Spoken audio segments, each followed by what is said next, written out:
Hey guys, my name is Elliot and today I'm going to be doing a series of tutorial which is going to be about Lightroom. Essentially what I'm going to be doing is I'm going to be doing three parts. The first part is going to be about the curves, the basics and the colors. The second part is going to be about the composition of the image, which is pretty much the tools that's going to be necessary to rearrange certain perspective, horizontal, vertical, and also the tools are going to be here, the crop, gradient filter, and the brush. And the last part is going to be about the curve presets and any type of preset that can enhance your picture to have the best of what you can have. So let's get started. So first of all, we're going to be doing the basics of the photo. Now this is pretty much what I have of the photo. It's edited, by the way, don't worry, it's not what it looks like out of the camera. Also, when you shoot photos, make sure that they shoot the photos in RAW, which is pretty much the best file you can get to get the more info, so you can play around and get better results when you play with the colors, the exposure and highlights, everything like that. Alright, so I'm gonna reanalyze the photo. So now we have the original of what I took before. But before we play with the photo, you gotta judge your photo to make sure that it's possible to edit it and get the best of it. So what I mean by that is you want to make sure that it's not underexposed or overexposed. Essentially, these two are photos that I can take as an example. So this photo is not too underexposed, but it is a bit underexposed in terms of the shadows in the background. It's kind of hard to play with them and get the best quality because they're a bit too dark for what you can get out of the camera. And for the overexposed picture, we have this one for instance, where the whites of the actual flower is a bit too white, so we can't get back the details because they're too saturated and we can't play with it enough to get the best results. Alright, so now we have the picture essentially.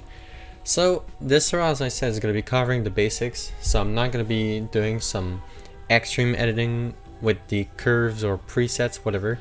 I'm just going to be playing around with the basics. So essentially this place here is for the temperature, exposure, highlights, and pretty much the whole base of the photo itself. So as we can see, it's too dark, so we're just going to up the exposure. And we're going to be playing around with the temperature. So the temperature pretty much is the essentially if you want to make the picture cold or warm, depending on what you want. Sometimes too much yellow can be a bit overbearing, so you want to make it between blue and yellow, of course. So when you get a good mix of the two, it's when you can get a more neutral picture depending on what the style you want to do. So for the contrast, we're going to put a bit, but not too much. I actually want to remove a bit, so when you're going to be playing with the curves, it's going to be better. Alright, so as we can see the highlights, it's important to remove some of it so we can get more of the sky, because as you can see the sky was a bit too overpowering. So yeah, now we see a bit more of the sky, we get more details, it's more pretty like that. So yeah, for the shadows, we want to remove a bit of it, so when we play with the blacks and the whites, mostly the blacks, for the shadows, when we put some, the actual shadows is going to be remaining out of what you selected are going to be more black, and it's going to give a better look and a better look for the details you want to expose on the photo.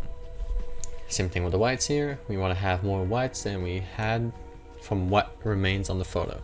Alright, so that's pretty much what it looks like right now. So if I reanalyze and check what I did, so this is what we've done so far. Big difference from what we had a second ago. So the curves here, it's pretty important to use the curves properly. I'm not going to do anything crazy like I said because I want to do this on the next tutorial. Right now what we're going to do is I'm just going to explain the basic of it. So when we have the red, green and blue here, it's going to be for the base and pretty much all the tones, highlights, everything like that. We can click here and see the same thing as I explained. We have highlights, whites, black and shadows. So we have this thing here. I'm just gonna play around and get the best that we can, but you can also use this tool and select precisely what you want to edit. For example, if we see here that the clouds are too white, you just want to click on it and reduce it a bit so we get this. Same here. You see this little thing, we're just gonna upgrade it a bit. Now we see the water here. Maybe we want to reduce it, maybe we want to enhance it, depending on what we want to do. I guess that it was already too dark to be edited, so yeah. You see here, maybe, yeah, let's actually, you see this? Let's make it a bit more dark, but not too much. Anyway, this is like, you just want to fix around and get better results, I guess, with what you want to have. So now it's pretty much what we have. Maybe it's not the best for this thing exactly, so I'm just gonna put this back. We also have the colors here, exact precise color if you want to modify each and every one of them individually. But yeah, I'm not gonna play around with these too much because like I said, I want to make a different tutorial about how to using the curves, because the curves are, to me, the most important thing you want to do when you want to edit a photo. So yeah, for example, when I use one of my presets, you'll see that the difference is night and days. It doesn't look like doesn't look good like that for now, of course, but when we modify the rest of the top here, for example, if I just reduce it or make it better, it helps a lot with what we want to do.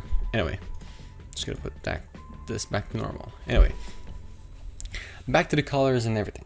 So we have the tint here. So for example, the tint here is pretty much for the color, the hue of the color pretty much. So we see the green, for example, I want to modify that and make it more yellow or make it more green, whatever you want to do.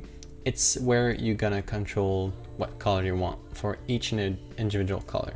Same thing for saturation, we want to make more green, less green, or more luminance, less luminance, etc. So I'm gonna be right back, and I'm gonna edit this a bit. Alright, so now that we are back, and after I have pretty much edited all the colors that I could, this is what it looks like with the colors and without. So with the colors and without the colors. It does help a bit for what the tones you want to play with, or what the style you're trying to get. So yeah. Next, it's going to be with the overall shadows and the highlight colors. If you want to have a general tint of what the highlights should be, or what the shadow should be. For example, if I just put this on the max, we see that the highlights have a certain color, and if I put this on max, we see that the shadows have a different colors than before. So I'm just gonna do the shadows quickly and make it orange, but of course I'm not gonna do it as much as this. Same thing with the highlights, I'm gonna do them a bit more purple, I guess. I guess it's the road I want to have, a kind of colorful, vibrant style to it. But it helps a bit, but what helps a lot is the curve, like I said. But yeah, so this is without and this is with. It does have a simple touch to it, but yeah. And for the last part, we're going to be doing the calibration of the photo, which is, it's a tool to calibrate the photo, the actual colors of your camera, but it's also really useful for just editing the colors and getting better, to play more with certain aspects of the color, which is like, for example, you have primary red, which is going to be changing the whole reds of the photo. Same thing with the greens, and same thing with the blue. If I just do this right now, you see that it's a common trend for people to do the orange and teal, blue and teal, orange and teal. Anyway, yeah, it's pretty much here that you want to do this if you want to have the orange and teal trend, but I don't recommend it for sure, but yeah. Anyway, I'm gonna edit this, I'm gonna be right back. Alright, so we're back, and this is pretty much what it is looking for now. So this is with the calibration, and this is without the calibration. As we can see, it does add a bit of a difference with what tones you have for the colors, and it helps a lot to me. So yeah, this is the end of the part 1. Tune in for the part 2 for how to do the composition of the image and how to use these 6 tools I'm going to be showing next week. Alright, so see you later, and yeah.